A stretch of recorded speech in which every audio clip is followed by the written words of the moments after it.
এদিকে বর্তমান গ্রাহক ব্যাংকে টাকা রাখতেই নিরুৎসাহী, সেখানে আবারও সঞ্চয়পত্রের মুনাফার হার কমানো সরকারের কী ধরনের সিদ্ধান্ত সেটা আমার বোধগম্য নয়। তো দর্শক, আপনারা জানেন যে আজকের এক প্রজ্ঞাপনে সঞ্চয়পত্রের মুনাফার হার কমানো হয়েছে। সো অলরেডি আমি একটি ভিডিও আপলোড করেছি, সেই ভিডিওতে সামারি আকারে আপনাদেরকে বলেছি। এখন আপনাদের সাথে শেয়ার করব যে পূর্বে নির্ধারিত মুনাফা কত ছিল এবং আজকে থেকে অর্থাৎ 1 জুলাই 2025 থেকে নতুন নির্ধারিত সঞ্চয়পত্রের মুনাফার হার কত ধরা হয়েছে। বাংলাদেশে বিদ্যমান যে 4 ধরনের সঞ্চয়পত্র রয়েছে, প্রত্যেকটা সঞ্চয়পত্র নিয়ে আপনাদের সঙ্গে কথা বলবো। এই সঞ্চয়পত্রের নতুন রেট জানতে হলে আজকের এই ছোট্ট ভিডিওটি সম্পূর্ণ দেখার অনুরোধ করছি। তো শুরুতেই আপনারা দেখতে পাচ্ছেন বাংলাদেশের সবচেয়ে পপুলার এবং জনপ্রিয় সঞ্চয়পত্র পরিবার সঞ্চয়পত্র। এখানে দুটি ক্যাটাগরি করা হয়েছে, পূর্বেও ছিল দুটি ক্যাটাগরি, অর্থাৎ 7.5 লাখ টাকার উপরে এবং 7.5 লাখ টাকার নিচে এক ধরনের মুনাফা কিন্তু নির্ধারিত ছিল।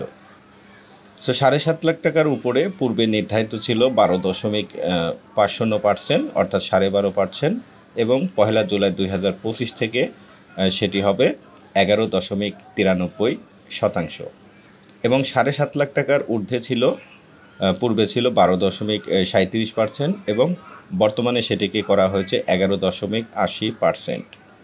পেনশন সঞ্চয়পত্র, এখানে 7.5 লক্ষ টাকার নিচে বিনিয়োগকারীদের পূর্বে ছিল 12.55% এবং বর্তমানে সেটিকে করা হয়েছে 11.98%, এবং 7.5 লক্ষ টাকার ঊর্ধ্বে পূর্বে ছিল 12.37%, বর্তমানে সেটিকে করা হয়েছে 11.80%।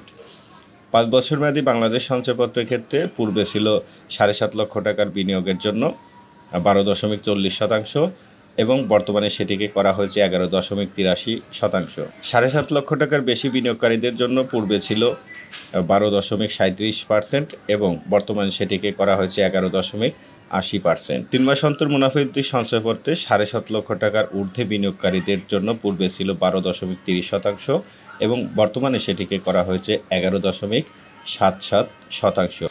এখানে আরেকটি বিষয় উল্লেখ্য, 1 জুলাই 2025-এর পূর্বে আপনারা যে সঞ্চয়পত্র ক্রয় করেছেন সেটি যে মুনাফার পার্সেন্টেজ ধরে আপনারা ক্রয় করেছেন, আপনারা পূর্বের রেট অনুযায়ী আপনাদের প্রাপ্য মুনাফা পাবেন।